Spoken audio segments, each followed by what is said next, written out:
Јас би рекол дека може да се говори веќе дека обновата изградбата на Скопје е заокружена. Меѓутоа остана известен број на објекти кои што и во нареднава фаза ќе бидат предмет на завршување. Меѓу нив би ги посебно истакнал оние значајни решенија кои што се од капитално значење за градот. Пред се, тука мислам на регулацијата на реката Вардар, и тоа на коритото на реката Вардар, на подрачјето ван централното подрачје на градот. Како што е познато, таа регулација предвидува регулација на коритото во должина од 20 км. Веќе завршените 9 км бараат да се завршат и останата регулација.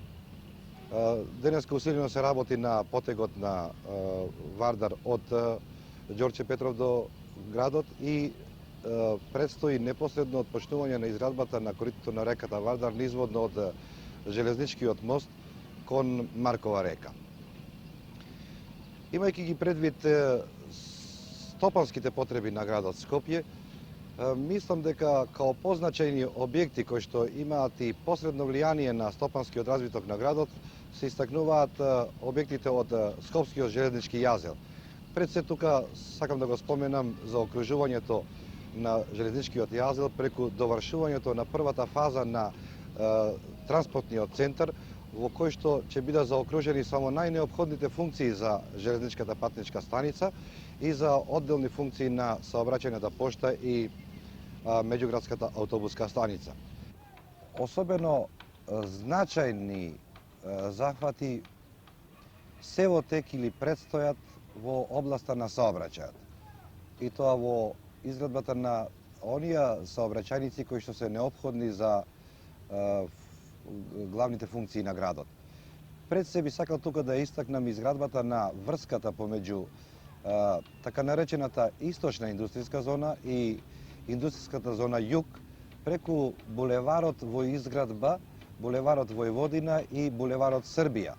Со тоа ќе се обезбеди да се градското подрачје на Скопје, особено централното подрачје, растерети од товарниот саобраќај кој што изванредно многу фреквентира помеѓу овие две индустријски зони.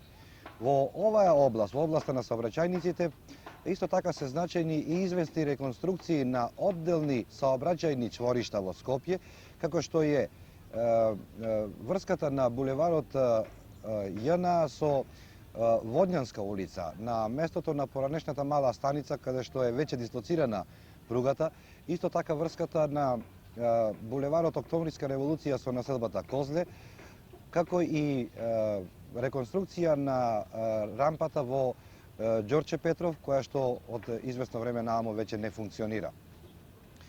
Ќе биде од значај и да се спомене и онаа сообраќајна врска што треба да биде обезбедена, друмска сообраќајна врска што треба да биде обезбедена помеѓу булеварот Кочо Рацин и идниот транспортен центар, кој што е во изградба, а со тоа се обезбедува и една транзитна врска на централното подрачје низ транспортниот центар во населбата Аеродром, а покасно и во така нареченото Скопје Исток, простор кој што во иднина ќе представува основа за изградбата за стамбената изградба на градот. Наиме се очекува на тој простор да биде лоцирано население во износ од околу 80 до 100.000 жители. Меѓу значајните објекти кои што мислам дека посебно во сообраќајот исто така се истакнуваат и во тек е изградбата на телекомуникациониот центар на главната пошта во Скопје, чие што завршување ќе создаде услови за развој на телекомуникационите врски на градот Скопје внатре и со светот. Кои други значајни објекти би биле од интерес за да бидат споменати? Веројатно тука со определен интерес Собранието на градот Скопје, кога и расправаше за стопанската состојба во градот, заклучи дека ќе треба да ги заокружи само започнатите објекти, чија што изградба е неопходна во одделните општествени дејности. И тука имам пред се предвид завршувањето на комплексот на музеите, на зградите на музеите, а исто така и определени други општествени функции. Пред нас се многу сериозно поставува прашањето на започнувањето на изградбата на дел од објектите од културниот центар. Пред се тука мислам на објектот на операта и балетот на Македонскиот народен театар, чија што изградба непосредно предстои, како и започнувањето на изградбата на Центарот на музичките училишта на Скопје, наречен Академија, исто така во комплексот на културниот центар. Кога говориме за реализациите на овие објекти, пред се имам предвид за одлуките што Управниот одбор на Фондот за обнова и изградба на Скопје ги има донесено, а ги има потврдено и усвоено низ програма и собранието на град Скопје. Наиме, за сите овие објекти кои што се споменати во текот на оваа емисија, се обезбедени средства и во оквир на обезбедените средства предстои нивната реализација. Ја би рекол и завршувањето на нивната реализација.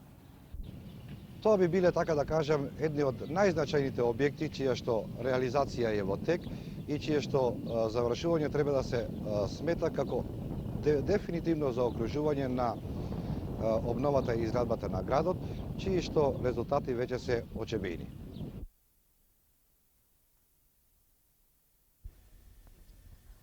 На унатините на стариот град Скупи, кој живеел до 518 година, за неговото откривање во последно време се прават посериозни зафати. Еден од нив е и системното археолошко ископување на белградскиот професор, академикот Милутин Гарашанин, кој на Скупи работи од 1966 година. Професорот на овој локалитет годинава работи цел месец и за нашите гледачи ќе го замолиме да ни каже од кога раководи со овие ископувања и професоре, какви се вашите сознанија од досегашните археолошки наоди? Ja sam na Skupima počeo sa iskopavanja od 1966. godine i ovo je 4. kampanja tih iskopavanja. Mi smo radili do sada na raznim mestima, jedno vreme smo radili nešto južnije odavde na prostoru Staračkog doma gdje smo otkrili jednu veliku baziliku rimskog perioda, a ove godine preselili smo se u ovaj deo na prostoru pored otpada, gdje se može pretpostaviti prema raspoloživim podacima da se nalazio i centar grada i verovatno u blizini forum. Dosadašnjim radovima otkrili smo na ovome delu terena ove godine jedan veći objekat, verovatno neku palatu. Mi za sada ne možemo da kažemo sve detalje potpuno precizno kakav je izgledao u celini objekat jer je relativno još malo iskopano, to će dati tek dalje iskopavanja. Uglavnom je sigurno da je objekat veoma značajan. Vide se ovdje freske koje smo otkrili i koje su, što je retkost, sačuvane na samome zidu. Freske pripadaju 4. veku naše ere. Sa tim objektom, sa tim prostorijama, sa freskama, vezan je i drugi objekat, terme, kupatilo, pred kojima sada stojimo. To je ovaj deo, jeste sa ovim hipokaustom za zagrevanje. Sve što smo do sada u ovim delovima terena otkrili je iz 4. veka i pripada u stvari kasnijoj etapi života na Skupima, posle najezde Gota, napada Gota na ovaj grad 258. godine. Вие секако ќе вршите ископувања и во наредните години. Кажете што очекувате? Od narednih iskopavanja očekujem pre svega da bismo proširili rad na ovome delu koji je izvanredno značajan i da ovaj objekat uhvatimo u celini da bismo mogli sa sigurnošću da kažemo šta je on, o čemu se zapravo radi i kakav je karakter arhitekture toga vremena i uopšte kulture toga vremena u rimskim Skupima. Drugi element koji očekujemo jeste da se spustimo u ranije slojeve, u slojeve starijega vremena, jer Skupi je osnovan kao kolonija, naselje isluženih rimskih vojnika veterana za vreme vladavine dinastije Flavijevaca u 1. veku naše ere. Mi za sada raspolažemo samo podacima za ovaj kasni period Skupa, a ne manje interesantno bilo bi obuhvatiti i stariji period. Dakle, smatram da bi trebalo raditi na većoj površini, obuhvatiti ceo ovaj objekat, obuhvatiti dalje i pronaći, idući od ovoga objekta dalje, forum i druge glavne tačke, glavne punktove antičkog grada, a potom isto spustiti se u dubinu i pratiti ga kroz istoriju od njegovog početka do kraja sa zemljotresom 518. godine. Тоа значи дека ќе одите и подолу од овие ваши ископувања? Sigurno, svakako očekujemo, ako se bude moglo raditi, ako se obavlja konzervacija i ako svi radovi budu tekli normalno i kako treba da se to radi, mi ćemo svakako nastaviti i ići u dubinu i naći još stvari starijih od ovih i dobiti kompletniju sliku antičkih skupa. A što dosega ste pronašli na ovaj del? Pa na ovaj del smo pronašli ovu palatu, jeli, i od onoga što smo ranije radili imamo jednu baziliku također iz kasnoga rimskoga doba koja je pronađena nešto malo dalje odavde. Inače danas su već poznati i bedemi skupa i jedan deo nekropole, groblja, na kome je radio pre nekoliko godina kolega Mikulčić. Благодарам. Na ovoj delu od skupij se nalađa i direktor od Nagradski od muzeji, drugar od Kuzman Georgijevski. Ви молам, кажете ми, вие чухте што рече професор Гарашанин, што ќе стане со најдените предмети? Pa uglavnom pokretnite predmeti što se otkrine tuka na ovaj teren ќе služат за поставките на музеот, за археолошкиот дел на поставката во музеот на град Скопје. А архитектурата uglavnom сакаме ова година да ја конзервираме. Со тоа што еве пред некој ден заедно со професорот водевме разговори со директорот на Заводот за заштита на спомениците на културата да направат проекти за заштита на сите досега откриени објекти.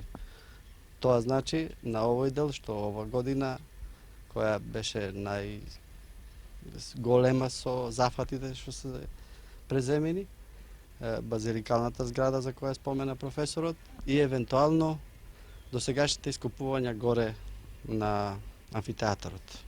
Колку средства ќе ви бидат потребни за таа цел?